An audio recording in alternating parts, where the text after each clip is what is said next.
ವೇದಿಕೆ ಮೇಲೆ ಇರ್ತಕ್ಕಂಥ ನಮ್ಮ ಎಲ್ಲ ರೈತ ಮುಖಂಡರುಗಳೇ ಮತ್ತು ಬಂದಿರತಕ್ಕಂಥ ನಿಮ್ಮೆಲ್ಲರಿಗೂ ಕೂಡ ಮತ್ತೊಮ್ಮೆ ನಾನು ಸ್ವಾಗತವನ್ನು ಕೊಡ್ತಾ ಇದ್ದೀನಿ.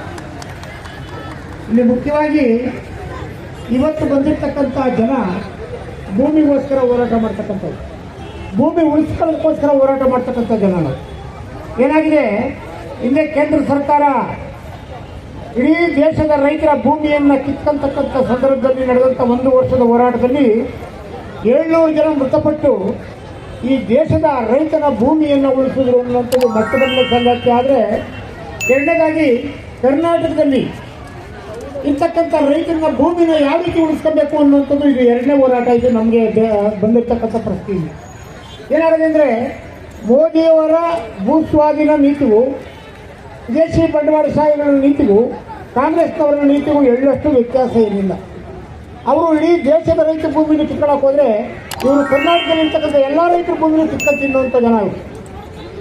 ಹಾಗಾಗಿ ಈ ಕಿತ್ಕೊಂಡು ತಿನ್ನೋ ಒಂದು ಭೂಮಿ ಏನಾಗಿದೆ ಅಂತಂದರೆ, ಅದರಲ್ಲೂ ಬೆಂಗಳೂರು ಜಿಲ್ಲೆಯಲ್ಲಿ ಯಥೇಚ್ಛವಾಗಿ ಭೂಮಿಯನ್ನು ಸ್ವಾಧೀನಪಡಿಸ್ಕೊತಾ ಇದ್ದಾರೆ.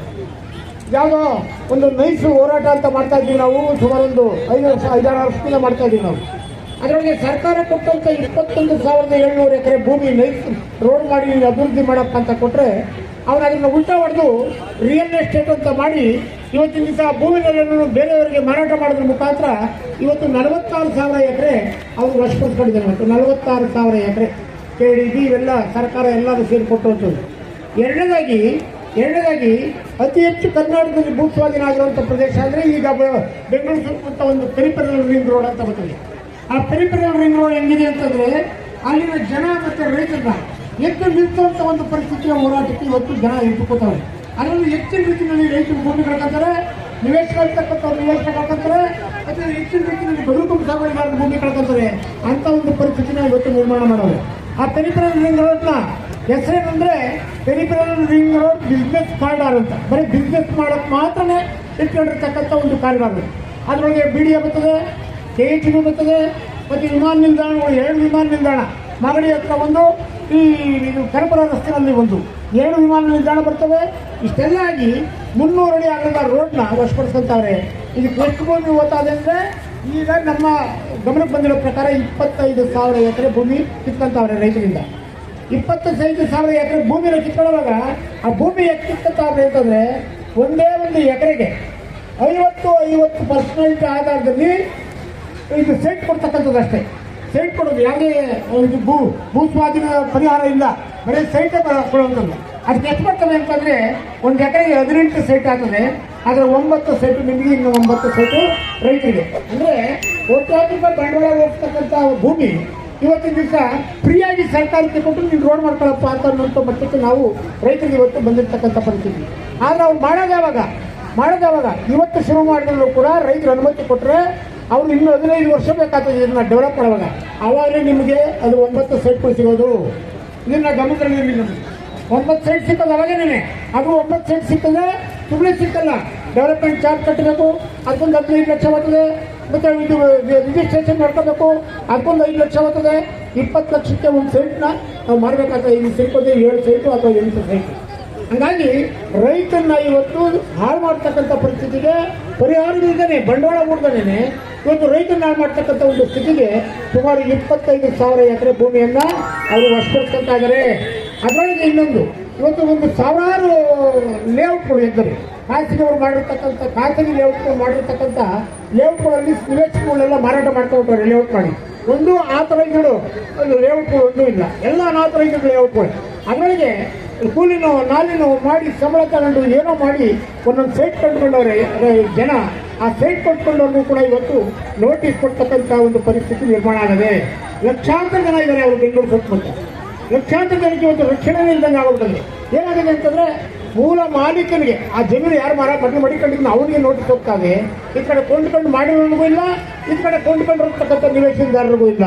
ಆ ರೀತಿ ಮಾಡಿ ಇವತ್ತು ಬೀದಿ ಪಾಲು ಮಾಡ್ತಕ್ಕಂಥ ಒಂದು ಪರಿಸ್ಥಿತಿಗೆ ನೀವು ಬಂದಿದ್ದಾರೆ ಅನ್ನೋಂಥದ್ದು ನಾನು ನಿಮ್ಮ ಗಮನ ತರ್ತಾ ಇದ್ದೀನಿ. ಅಷ್ಟೇ ಅಲ್ಲ, ಎಲ್ಲ ಕಾನೂನು ಬದ್ಧವಾಗಿದೆ. ಲೇಔಟ್ ಮಾಡುವಾಗ ಕರೆಂಟ್ ಕೊಟ್ಟಿದ್ದಾರೆ, ಲೇಔಟ್ ಮಾಡುವಾಗ ಇದು ಅವರಿಗೆ ಕಾಗೆ ಎಲ್ಲ ಮಾಡಿ ಕಡೆಯಲ್ಲಿ ಇವರು ಭೂ ಸ್ವಾಧೀನ ಅಕ್ರಮ ಅಂತ ಅಂದ್ಬಿಟ್ಟು ವಿದೇಶಿ ಬಂಡವಾಳಗಾರರಿಗೆ ಭೂಮಿಯನ್ನು ತ್ಯಾಗ ಮಾಡೋಕ್ಕೋಸ್ಕರ ಈಗಾಗಲೇ 2,500 ಕೋಟಿ ಹಣ ಅವರ ಹತ್ರ ತಗೊಂಡವರು. ತಗೊಂಡು 2000 ಅದು ಡೆವಲಪ್ಮೆಂಟ್ಗೆ ತಗೊಂಡು ರೈತರಿಂದ ಪುಕ್ಷಟೆ ಕಿತ್ತುಕೊಳ್ಳುವಂಥದ್ದು, ನಿವೇಶನದಾರನ್ನ ಹಾಳು ಮಾಡ್ತಕ್ಕಂಥದ್ದು ಇಂಥ ಪರಿಸ್ಥಿತಿ ಇದೆ. ಇವತ್ತು ಬೆಂಗಳೂರು ಸುತ್ತಮುತ್ತ ಕನಿಷ್ಠ 1 ಲಕ್ಷ ಎಕರೆ ಭೂಮಿ ಇವತ್ತು ಕಿತ್ಕೊಂಡು ಶ್ರೀಮಂತರು ಕೊಡ್ತಕ್ಕಂಥ ಒಂದು ಕೆಲಸ ಮಾಡ್ತಾವ್ರೆ. ಇಲ್ಲೇ ನೋಡ್ತಾ ಇದ್ದೀವಿ, ಇವತ್ತು ಸೇರಿದ್ದಾರೆ ಇಲ್ಲ 18 ರಾಷ್ಟ್ರಗಳಿಂದ ಬಂದಿದ್ದಾರೆ ಬಂಡವಾಳ ಹಾಕಂತು. 10 ಲಕ್ಷ ಕೋಟಿ ಬಂಡವಾಳ ಆಗ್ತಾ ಇದ್ದಾರೆ. ಇವತ್ತು 10 ಲಕ್ಷ ಕೋಟಿ ಬಂಡವಾಳ ಹಾಕಿ ನಮ್ಮ ಇದನ್ನೆಲ್ಲ ತಗೊಂಡೋಗಿ ಅವ್ರಿಗೆ ಕೂಡ್ತಕ್ಕಂಥ ಕೆಲಸ ಮಾಡ್ತಾವ್ರೆ. ಬರೀ ರೋಡ್ ಮಾಡ್ತಾರೆ, ನಾವೇನು ವಿರೋಧ ಮಾಡಲ್ಲ. ಆದರೆ 2000 ಭೂ ಸ್ವಾಧೀನ ಕಾಯ್ದೆಯ ಪ್ರಕಾರ 1:4 ಅಂದರೆ 1 ಕೋಟಿಯಿಂದ 4 ಕೋಟಿ ಪರಿಹಾರ ಮಾಡಿ ರಸ್ತೆ ಮಾಡಿ. ಯಾಕಂದ್ರೆ ನಾವು ಭೂಮಿ ಕೊಟ್ಬಿಡ್ತೀವಿ, ನಾಳೆ ಕಾಲದಲ್ಲಿ ಟೋಲ್ ಮಾಡೋದ್ರ ಮುಖಾಂತರ ಲಕ್ಷಾಂತರ ಕೋಟ್ಯಾಂತರ ರೂಪಾಯಿ ನಾವು ತೋಚುವಂಥ ಒಂದು ಪರಿಸ್ಥಿತಿ ಮಾಡ್ತಾರೆ. ಹಾಗಾಗಿ ನಾವೇ ತಪ್ಪು ಈ ವ್ಯಾಪ್ತಿನಲ್ಲಿ ನಾನು ಸುಮಾರು ಒಂದು 30-40 ವರ್ಷದ ಹೋರಾಟ ಮಾಡ್ತಾ ಇದ್ದೀನಿ ನಮ್ಮ ಕರ್ನಾಟಕ ಪ್ರಾಂತ ರೈತ. ಯಾರ್ಯಾರು ಬಗರುಕುಂಬ ಸಾಗುವಳಿದಾರರಿದ್ದಾರೆ ಅವರಿಗೆ ನೀವು ಉಳಿಮೆ ಚೀಟಿ ಕೊಡಬೇಕು ಅಂತ ಕಾನೂನು ಚಿಕ್ಕಮಗಳೂರು ಇದ್ದಂಥ ಕಾಲದಲ್ಲಿ ಏನು ಬೆಂಗಳೂರು ಸುತ್ತಮುತ್ತ ಇರ್ತಕ್ಕಂಥ ಭೂಮಿಗೆ 18 ಕಿಲೋಮೀಟರ್ ವ್ಯಾಪ್ತಿ ಅಂತ ಹಾಕಿ ಅದನ್ನು ಕೊಡಲ್ಲ ಅನ್ನೋ ಮಾಡ್ತಿದ್ರು. ಅದನ್ನು ನಾವೇ ತರಿಸಿ ಹೋರಾಟ ಮಾಡಿ ತಿದ್ದುಪಡಿ ಮಾಡಿ ಫಾರ್ಮ್ ನಂಬರ್ 57 ಅಂತ ಹಾಕ್ತಾ ಇದ್ದೀವಿ. ಆದರೆ ಬೆಂಗಳೂರು ಜಿಲ್ಲೆಯಲ್ಲಿ ಯಾರಿಗೂ ಕೂಡ ಒಬ್ಬರಿಗೂ ಕೂಡ 1 ಗುಂಟೆ ಜಮೀನನ್ನ ಕೊಡ್ತಾ ಇಲ್ಲ.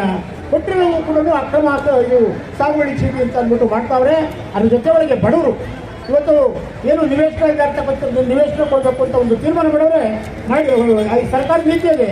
ಅದರೊಳಗೆ ಯಾರಿಗೂ ಕೂಡ ಇದು ಸೈಟ್ ಕೊಡ್ತಕ್ಕಂಥ ಒಂದು ಪರಿಸ್ಥಿತಿ, ನಿಲ್ದಾ ಇರ್ತಕ್ಕಂಥ ಪರಿಸ್ಥಿತಿ, ಆ ಭೂಮಿನೆಲ್ಲ ಕಿತ್ತು ಶ್ರೀಮಂತರು ಕೊಡುವಂಥ ಪರಿಸ್ಥಿತಿ ಮಾಡ್ತಾವ್ರೆ. ಹಾಗಾಗಿ ನಾನು ಸಾಮಾನ್ಯ ವಿನಂತಿ ಮಾಡ್ಕೊಳ್ಳೋದು ಇಷ್ಟೇನೆ, ಹೋರಾಟದ ಮುಂದೆ ನಾವೇನೂ ಮಾಡೋಕ್ಕಾಗಲ್ಲ. ಜನಗಳ ಹೋರಾಟನೇ ಈ ದೇಶದ ರೈತರ ಜಯ, ಈ ರೈತರ ಕೃಷಿ ಕೂಲಿಗಾರರ ಜಯ, ಈ ರೈತರ ನಿವೇಶನ ಜಯ. ಇವೆಲ್ಲ ಪಡ್ಕೋಬೇಕಾದ್ರೆ ನಿರಂತರವಾಗಿ ನಾವು ಹೋರಾಟ ಮಾಡಿದ್ರೆ ಸಾಧ್ಯ.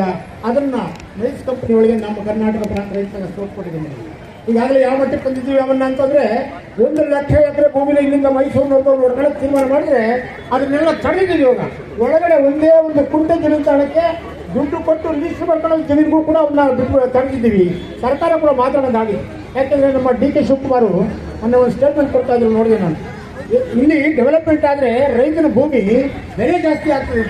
ಇವನು ಕಡೆಯವರೆಗೂ ಕೂಡ ಮಾಡ್ಕೊಂತಿದ್ದು ಇವ್ರು ಬಿಸ್ನೆಸ್ ಮಾಡ್ಕೊಂಡ್ರೆ ಹೊರತು ರೈತನ ಉಳಿಸೋಕ್ಕೆ ಈ ಸರ್ಕಾರ, ಕೇಂದ್ರ ಸರ್ಕಾರ ಆಗಿರಲಿ ರಾಜ್ಯ ಸರ್ಕಾರ ಆಗಿರಲಿ ಬರಲ್ಲ. ದಯವಿಟ್ಟು ಎಲ್ಲರಿಗೂ ಕೂಡ ಸೇರಿ ಈ 3 ದಿವಸದ ಹೋರಾಟದಲ್ಲಿ ಏನು ಇವತ್ತು ವಿದೇಶಿ ಬಂಡವಾಳಗಾರರು ಬಂದರೆ ಅವರು ರೈತರು ಪ್ರತಿಭಟನೆ ಮಾಡ್ತಾರೆ, ಕೂಲಿಕಾರರು ಪ್ರತಿಭಟನೆ ಮಾಡ್ತಾರೆ. ಇದರಲ್ಲಿ ಎಚ್ಚರಿಕೆಯಿಂದ ಇರಬೇಕು ಅಂತ ಸರ್ಕಾರಕ್ಕೆ ನಾವು ಮಾಡಬೇಕಾಗಿದೆ. ಮಾಡದೇ ಇದ್ರೆ ನಾವು ಯಾವತ್ತೂ ಉಳಿದಕ್ಕಾಗಲ್ಲ. ಹಾಗಾಗಿ ನೈಸ್ ಕಂಪನಿ ಬಗ್ಸಿದ್ದೀವಿ, ಇನ್ನು ಮುಂದೆನೂ ಬಗ್ಸೋಣ. ಅವೆಲ್ಲರೂ ಸೇರಿ ಈಗಾಗಿರ್ತಕ್ಕಂಥ ನಿವೇಶನದಾರರು ಏನಿದ್ದಾರೆ ಅವರಿಗೆ, ಮತ್ತು ನಿವೇಶನ ರೈತರು ಏನಿದ್ದಾರೆ ಅವರಿಗೆ, ಮತ್ತು ರೈತರಿಗೆ ಭೂಮಿ ಉಳಿಸುವಂಥ ಒಂದು ಹೋರಾಟವನ್ನು ಮಾಡೋಣ ಅಂತೇಳಿ ಇಷ್ಟೊತ್ತು ಮಾತಾಡಲಿಕ್ಕೆ ಅವಕಾಶ ಕೊಟ್ಟಂತ ನೀವೆಲ್ಲರೂ ನನ್ನ ಮಾತು.